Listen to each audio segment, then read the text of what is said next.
So we were going to run the ad, and then at the very last minute, some lawyers stepped in and said, you know what, maybe we don't want to mess with these permissions.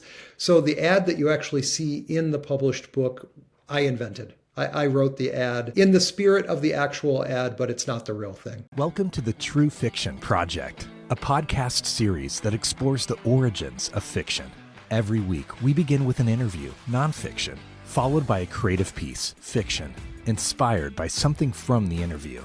The idea is to demonstrate, of course, that fiction is born out of our life experiences. Now, here's your host, storyteller, author, public speaker, health and wellness expert, Reenita Hora. Welcome to the True Fiction Project. I am your host, Reenita Hora. And for those of you who are regular listeners, you know how much I love anything spooky. So we have a spooky story, or I'm hoping it's going to be a spooky story, to talk about today. This is a debut novel by our guest, John McDermott, who was previously, in a previous life, an actor, bartender, house painter, and ad copywriter. And hi, John. Welcome to the True Fiction Project. Hi, Reenita. Thank you for having me. Thank you for joining us. And you were born and raised in Madison, Wisconsin, but you live in, and I don't even want to pronounce the word because... It's Nacogdoches, Texas.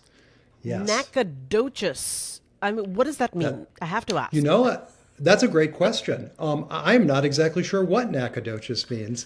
There is another town about an hour east of us called Natchitoches, Louisiana. And supposedly Nacogdoches is I think the Spanish version of this native word, and Natchitoches is the French one. Oh, goodness. Okay, so you hail from Wisconsin, you reside in Texas, and your story is set in Manhattan. That's correct. I mean, that opens up a whole lot of intrigue. Tell us about it. Absolutely. Well, I was born in Madison, Wisconsin, and my mother was originally from Superior, Wisconsin, which is way, way up north at the top of the state. But her family hails from New York, all the way back to the Dutch settlers. She had long roots in Manhattan. I ended up in Texas after sort of peripatetic. My 20s, I traveled around a lot, did a lot of jobs, and ended up getting a PhD in creative writing at UW-Milwaukee. Ended up down here in Texas about 20 years ago. I coordinate the creative writing program here at Stephen F. Austin State University. And that's my day job. My day job is teaching undergraduates how to write fiction. Amazing. It is always so much fun to have writers and storytellers, but, you know, those who teach writing, I mean, you're the real deal. You are the real, let me say that for the third time, having gotten so excited saying it for the second time that I didn't even finish it. You are the real deal. Thank you so much. I love my job. I love the undergraduates. They're a ton of fun. So, The Last Spirits of Manhattan, this is a story that features Alfred Hitchcock, even though he may not be the protagonist. Is that right? Yes, that is correct. He is in the book. The book is based on an actual event that my mother told me about when I was a young guy. Her great aunt's house in Manhattan was rented by Alfred Hitchcock for a party in 1956. He wanted a spooky place to throw a party, and her house fit the bill. Of course, she was dead by that time. She lived there with her divorced sister and their children. And by the mid-50s, they had both passed away, and the house had fallen into kind of disrepair, and nobody in the family wanted to buy it. So Hitchcock rented it for an evening and invited all his friends. And why that particular house? Just because it looked spooky? I mean, what drew him to it? Yeah, it was mostly the ambiance. He actually put an ad. He hired Young and Rubicam, the advertising agency in Manhattan, to find just the right space. They put an ad in the New York Times, and after a few months, they found the spot. In my rendering of it, my fictional rendering of it, my mother sort of as a stand-in, she was the basis for the character, but I have done all sorts of poetic license. I have her running away to Manhattan, avoiding a unattractive marriage proposal. And she goes there and she helps throw the party. It's amazing how, for so many of us, and I'm going to say us, and that that reveals a lot. Um, this idea of an unattractive marriage proposal becomes the inciting incident for how a story is. It goes back, to the 18th century, the marriage plot, right? Dear reader, I married him. I guess we have to thank people like Jane Austen. Yep, absolutely, absolutely. And now I imagine this exciting life, and I write fiction as a result. So I have to ask structurally to begin with, in a story like this is historical fiction, yes? Yes, it is. Okay. So Alfred Hitchcock being a real character, this being a real event, you are the writer. You don't need to take permissions because this is fiction, but how much have you researched to stay true? Do you need to? Do you not need to? I love research. I love reading. So I threw myself into it. I read a fantastic biography of Hitchcock. Some of the other guests at the house were also true. Henry Fonda was there. Charles Addams, the man who invented the Addams family, he was at the party. So I read there's a great biography of him. So I tried to get the spirit of Hitchcock correct. Okay. But I certainly invented a lot of the plot. Interesting. And is it true that if the characters are deceased, they're no longer alive, and you're using these real people, there's no permissions that you need to take? I did not. I know the publisher, Simon and Schuster, did have to be wary of some images, the cover image. We did not end up using the actual advertisement that they ran in the New York Times. That was actually kind of a fun adventure because I wrote to the Times and said, hey, can we get the permission to use this advertisement that was in the classifieds? They wrote back and they said, well, that's not our place. We don't copyright classified ads. It has to be the person who wrote the ad. That's who you have to ask. Well, we didn't really know who wrote the ad. Hitchcock is dead. The Hitchcock estate said, we don't know who wrote the ad. We don't really care. So I went to Young and Rubicam, the advertising agency, who really did a lot of what we think of as Hitchcock's voice.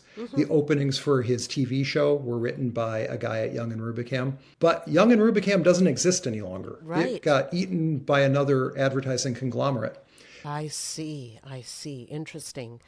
And in a situation where you have, let's say, a dinner party like this, and you're referencing real characters, and you weren't in the room at the time, so you don't know exactly how the conversation went. Right. How much poetic license can you take with that kind of thing? And how mindful do you need to be of, let's say, one of the characters did something not nice? How mindful do you need to be to describe that accurately without offending, I don't know, their descendants? That is a fantastic question because some of the characters have done some not nice things in the novel. Well, they're and human. I do want to be, yes, they're human. And of course, the not nice things are what give us plot, right? Of course. So I wanted to be mindful of trying to capture the spirit of what I thought the person was really like, treating them with some humanity, that they may have made mistakes, but we've all made mistakes. At the same time, I've played a lot with poetic license. I wasn't there at the party. I'm sure the party didn't look like my rendition of the party. I put some people at the party who may or may not have been there. Charles Addams was there with he was at the time married to his second wife, Barbara, who may or may not have taken out a life insurance policy on him, and that made him a little nervous. And she is at the party in my rendition. Maybe she wasn't, but they did get divorced shortly after. I've been pretty flexible with the truth, but trying to be respectful of our public imaginings of what these people were actually like. Right.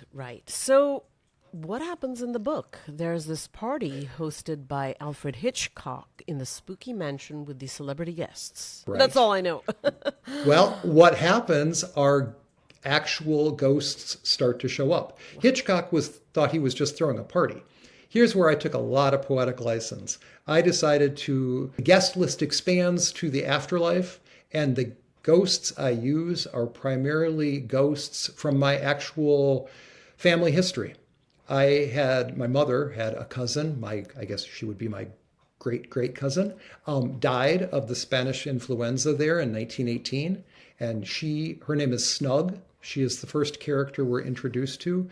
And she is a teenage ghost who's running through the whole book. We also have the ghost of one of my great aunt's husbands, who a well-known divorce. It was the highest alimony settlement in New York City at the time, and it was an unhappy family, and he killed himself. So this sad ghost shows up wanting to make reparations with his recently deceased wife, who is also a ghost in the house. So there's quite a cast of the undead. Mm-hmm. And they show up as guests to the party? Or they are more like party crashers, not so much guests as much as party crashers. So it is my protagonist, Carolyn Banks, and her new friend, who's the young copywriter at Young and Rubicam, a guy named Pete D'Onofrio. It is Carolyn and Pete's job to keep the ghosts at bay while the party goes on. Ah, so they know that this is a haunted mansion, so to speak. They do, and they're the only ones who do. And how much of this is imagined, i.e. fiction, versus is that how it went down, that there were ghosts that day at the party? I don't think so. My mother never mentioned the ghosts. She didn't mention. The ghosts. No, the ghosts are my invention. The celebrities are real. The party was real. He was working on a film called The Wrong Man at the time. That's real. Henry Fonda was the star, so Fonda showing up was real. I see. But the supernatural aspect of it is all my own invention. And what drew you to that specific genre? Do you write supernatural stories? I hadn't. You hadn't? No. Before this, I've published a couple of volumes of poetry. I've written and published a lot of short stories. Mm-hmm. A few of them are what I would call speculative, but not many. I started writing this book knowing that Hitchcock was in it, and knowing I love Manhattan. I wanted to write about Manhattan, and the ghosts just popped up. Honestly, it was research, and I said, "Hey, it's a spooky party. Let's really make it the real deal." Amazing.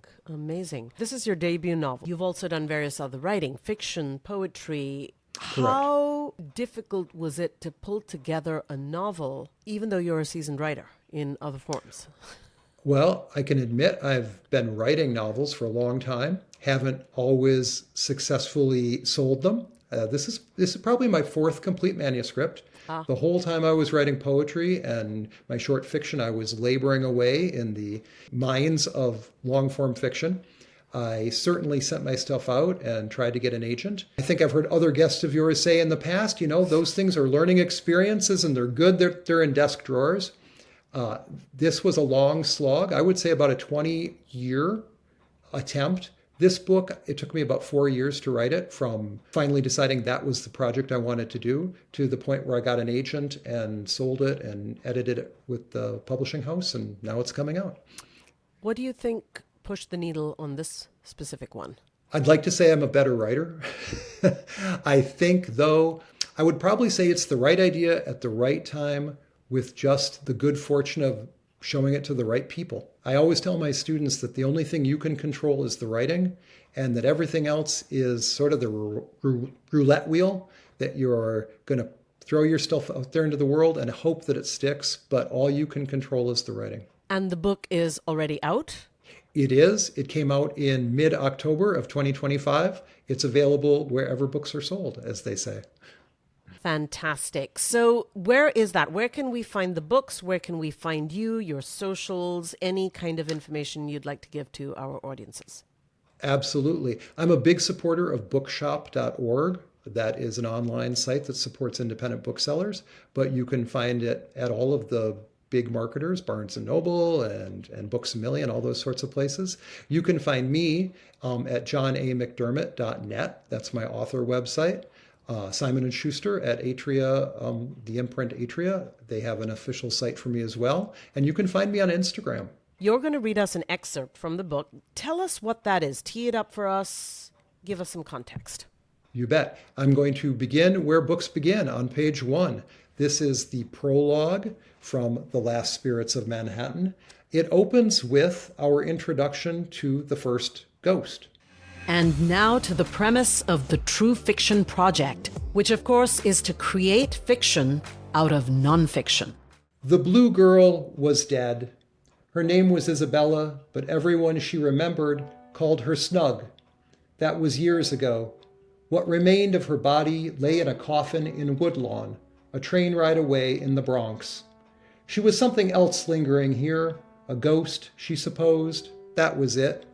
Other words she'd considered: apparition, phantom, vision, revenant, spirit, spook. She had a lot of time to think on East 80th Street.